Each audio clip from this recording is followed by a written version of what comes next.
If you've ever Googled whether your dry lips mean diabetes, COVID, HIV, or something worse, take a breath. Let's talk. Because honestly, dry lips are common. Health anxiety is common too. And, Google rarely separates the two calmly. Welcome to Soulful Sunday. I'm Janice Story, nurse, essential oil health coach, and founder of AJ's EO Infusions, where we bring medical clarity and grounded ritual together so women can stop spiraling and start stabilizing. Before we go further, just a quick reminder. This video is for educational and informational purposes only. It is not medical advice. If you are experiencing severe, persistent, or worsening symptoms, please consult a licensed healthcare professional. Now let's break this down clearly. Dry lips on their own are almost never a medical emergency, but, context matters. So here's how to think about it like a nurse. First, when dry lips are usually not serious, the most common causes are weather changes, cold air, indoor heating, dehydration at a mild level, mouth breathing, lip licking, overusing certain lip balms, and that irritation cycle from reapplying constantly. Your lips don't have oil glands like the rest of your skin, so when the barrier gets disrupted, they dry out quickly. That does not automatically mean disease. Now let's talk about when you should really pay attention. Dry lips might be part of a bigger picture if you're also experiencing things like extreme fatigue, excessive thirst, frequent urination, or even unexplained weight changes. Persistent mouth sores, blue or purple discoloration of the lips, severe swelling, signs of allergic reaction, fever, or any signs of systemic illness are important to notice. For example, blue lips can indicate a lack of oxygen. That's actually urgent. That's not just cosmetic dryness.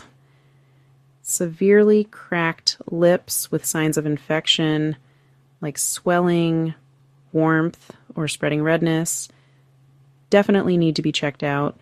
And if you have chronic dry lips along with extreme thirst and frequent urination, it could be a sign you need to get screened for blood sugar issues. But notice the pattern here. It's not just dry lips on their own. It's dry lips plus those systemic symptoms. And honestly, that's where Google can really trip people up. It tends to show worst-case scenarios without giving you the full context. Most women I talk to aren't dealing with emergencies. They're dealing with barrier damage and what I call the irritation cycle. Here's how it usually goes. Your lips feel dry, so you apply balm. They feel better for a bit, but then you reapply. Maybe you start licking your lips. The barrier gets weaker. Moisture starts evaporating even faster, so you reapply again. And now you start to believe I'm just chronically dry. But in reality, your lips are just stuck in this mechanical cycle. This is actually why drinking more water doesn't always fix dry lips. Hydration is important. It supports your body from the inside. But your lip barrier, that's an external thing. If that barrier is compromised, just drinking water isn't going to stop surface moisture loss. That doesn't mean hydration isn't important, but it's definitely not the only factor you need to consider.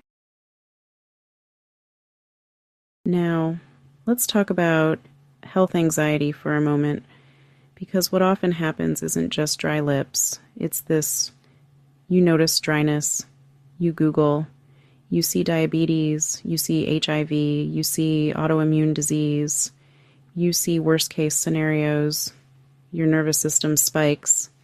Now your lips feel worse because stress dries tissue further. This is what I call the Google spiral, and the spiral often feels scarier than the symptom itself. Here's the grounded way to approach it.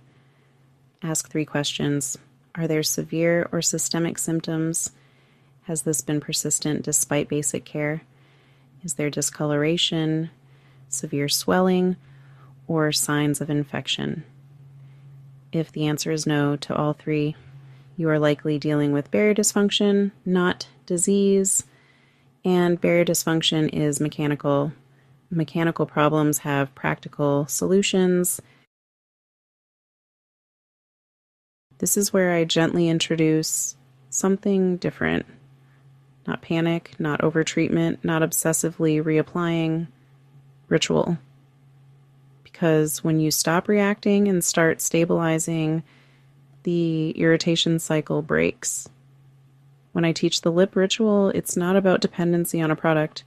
It's about stop, exfoliate gently, restore barrier, seal intentionally, pause. It's structured, it's calm, it prevents compulsive reapplication. And when you approach dryness methodically instead of anxiously, your nervous system regulates too. So here's what I want you to take from this. Dry lips alone are rarely a sign of something life-threatening, but persistent symptoms with systemic red flags deserve medical evaluation. You don't ignore, you assess, and you don't panic, you ground.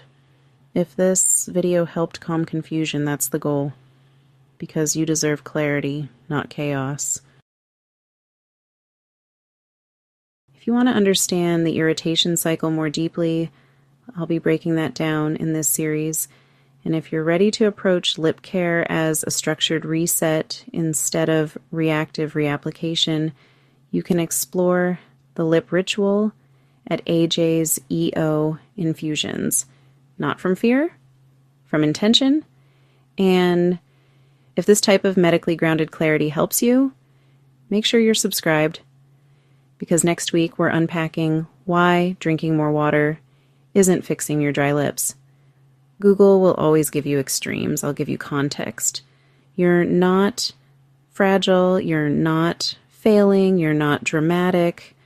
You were spiraling and now you're grounded.